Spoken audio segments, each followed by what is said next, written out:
Hi mga Inday, good afternoon. Welcome to my vlog. For today's video, magluluto lang po ako ng pinakbet. Ayan po, maghihiwa lang po ako ng mga sangkap. Maghiwa lang din po ako ng garlic at saka sibuyas. Ayan po, iniwa ko lang po siya ng maliliit. Ayan po. Maghiwa rin po ako maglalagay din po ako ng kalabasa. Ayan po, napakalagkitan po niyan.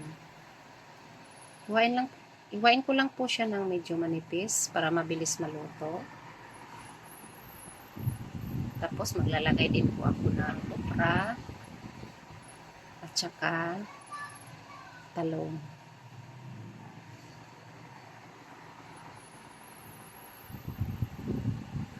Iwain ko lang po siya ng paganito.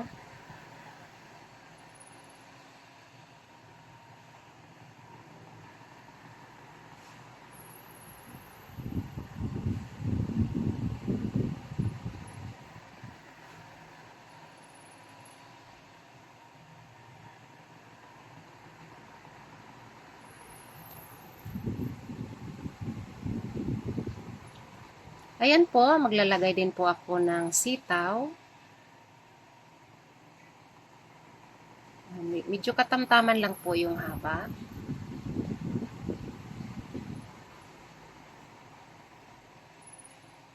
Nakalimutan ko pong bumili ng ampalaya. Mas masarap din po kasi pag may ampalaya sa pinakbet.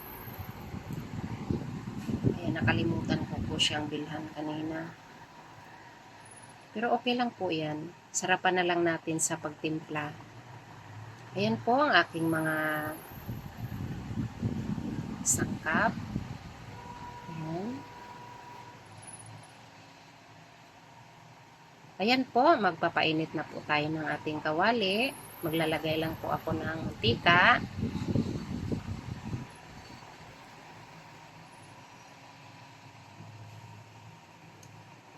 Igigisa lang po natin itong ating garlic.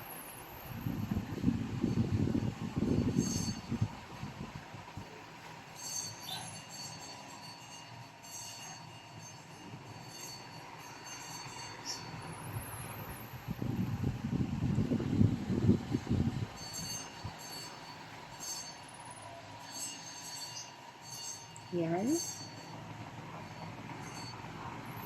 Susunod naman natin itong ating onion.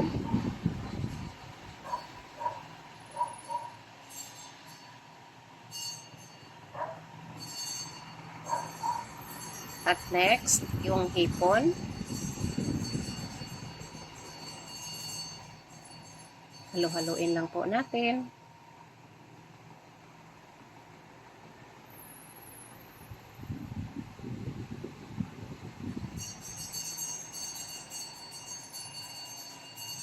Maglalagay lang po ako ng konting pamintang durog.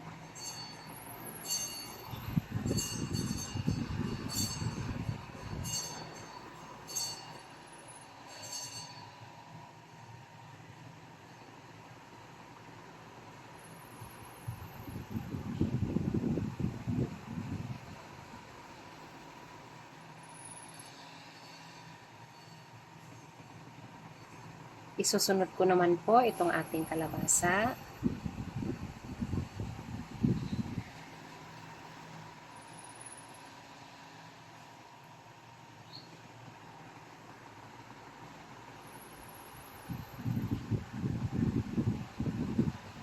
Maglalagay lang po ako ng kaunting tubig. Kaunti lang po yan. Mamaya na po tayo maglagay ng ating pangpalasa. Takpan lang po muna natin ng mga ilang minuto. Ayan po, balikan na po natin. Maglalagay lang na po tayo ng ating mga sangkap. Maglalagay po ako ng soy sauce, oyster sauce,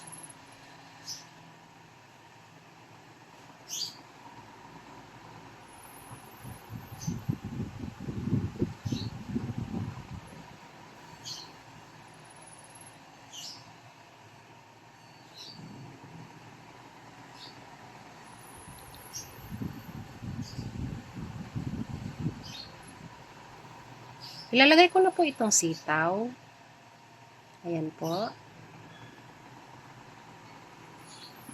Yung talong, ilalagay ko na rin po.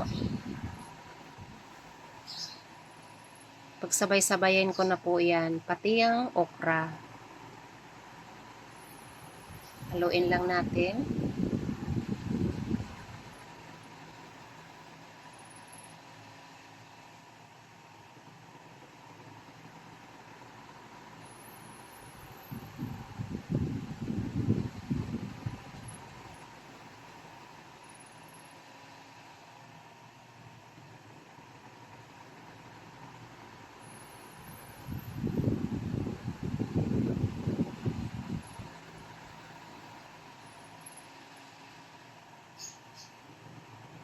Ayan, tatakpan muna natin yan. Balikan po natin yan after 5 minutes. Ayan po, after 5 minutes, ayan na po siya.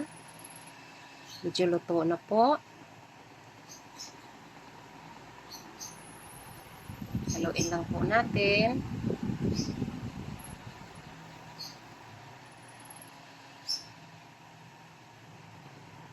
Ang bango na po niyan.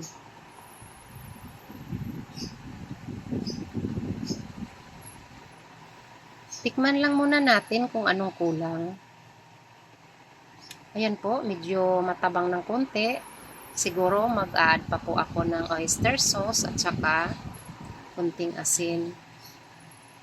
Malasang-malasa na po siya, kaya lang medyo matabang. Ayan po, magdagdag po tayo ng oyster sauce para lalong sumarap.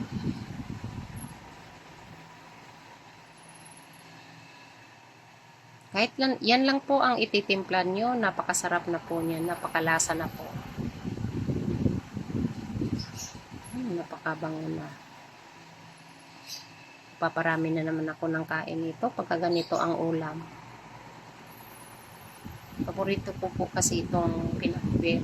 Basta ito ang ulam namin, naku, napakarami pong makain. Ayan po.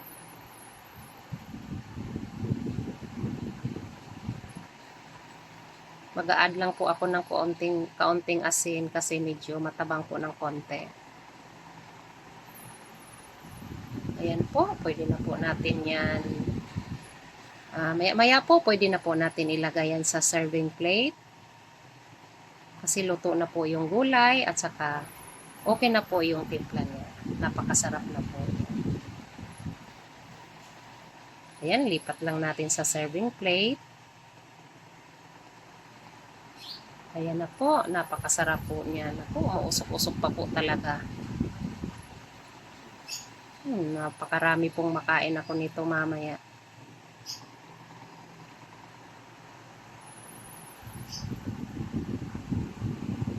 Simple lang po siyang lutuin at napakasarap pa. Ayan. Kung nagustuhan ninyo ang aking video, paki-subscribe lamang po, like and share, at pakipindot na rin po ang notification bell para ma-notify po kayo kapag may bago akong upload na video. Yun lamang po. Maraming salamat. Bye. God bless.